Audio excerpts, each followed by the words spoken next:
Hi, so what do we got here today? Well, I did have a user or a faithful listener or watcher ask me the other day when I was doing the Ron Milenario Solera 15 if I could do the Ron Cartavio XO, which potentially, possibly could be made by the same company. So here it is.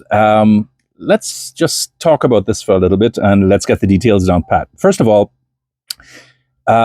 this is also a rum from Peru, from Distillerías Unidas, which is from a small town called Cartavio, just north of Lima.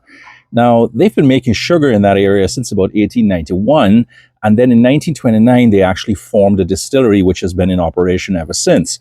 The real question is, what is it exactly that Rum Nation versus Cartavio themselves don't?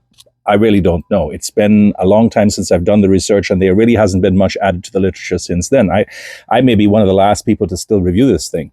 The last time I looked at this was around 2013, just before I moved out of Canada to go, well, to other places which were much drier.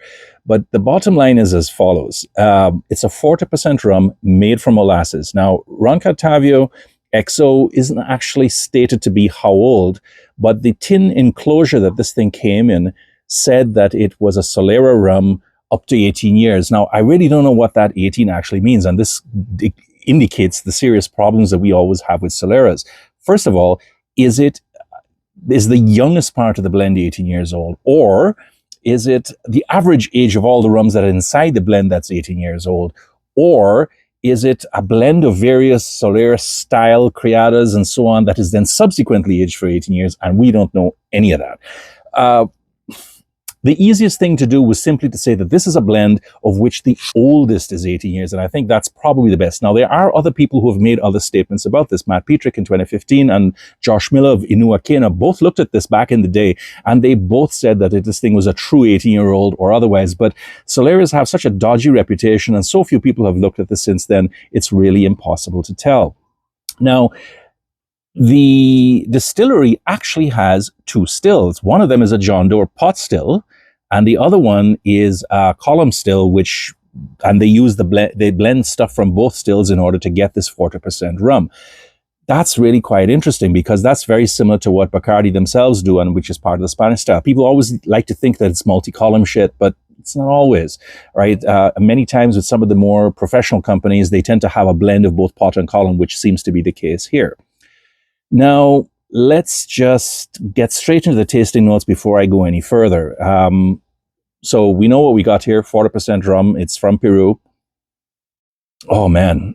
All right. So there's a certain lemon cake vibe to this whole thing. So there's all the usual notes. There's caramel, there's toffee, there's bonbons. You're getting a little bit of pastries, touch of salt, touch of honey. Not as sweet as you might think, although God knows there's enough of it there.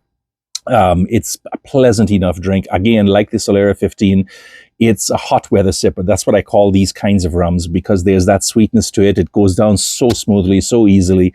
And you know why, because there is sugar in it. Now, Johnny Dreyer, who created this shitstorm that we are still living through back in 2014, calculated this to be about 29 grams per liter of sugar.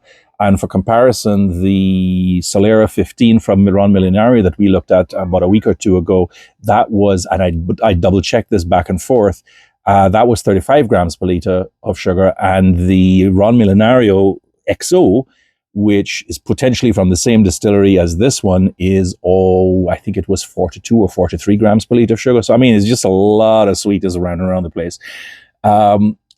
It has been said that South Americans who like the Spanish style actually prefer rums that way, but I don't know if that's really true. I mean, they like to tell me that that's the way it tastes, and they absolutely aren't stupid. They know it's been doctored and so on and so forth and such like, and that's all perfectly fair. But here's the thing. If this is what you grew up on, this is all that you drink, and this is all that you know, well, of course you're going to prefer that because your entire taste profile has been based on that matter, right? That's what you have. It's like me and Port Morant rums, for example, which I've made mention of before. And it's only when they start to get drier rums that have absolutely no sugaring at all, that they're really kind of thinking, well, that's not too bad. That's interesting. But their love will always remain with rums like this, which is why the Cartavio and others like it remain big sellers. Okay, so let's taste the thing. Well, it is here's the thing. It's pungent. It's tasty. The sugar actually doesn't make as big a difference as you might think it does. It should, but it really doesn't. Right? It's got a certain pungency to it, a certain tartness to it. It's got leather, smoke, caramel, bonbons. It's got some salt, a bit of a sour kimchi vibe to it down there in the background there somewhere. It's not actually that bad. In point of fact, it's a bit like yogurt in some points, and there's some nuts and almonds and crushed walnuts, that kind of thing. Even a pistachio or two, and perhaps even a touch of brine and olives. The finish really isn't much to speak of, but then at 40%, are you really expecting a whole shitload? Probably not. Okay, so back in the 2013, I scored this thing 88 points. Would I still score it that way? No. Part of it is the 40%.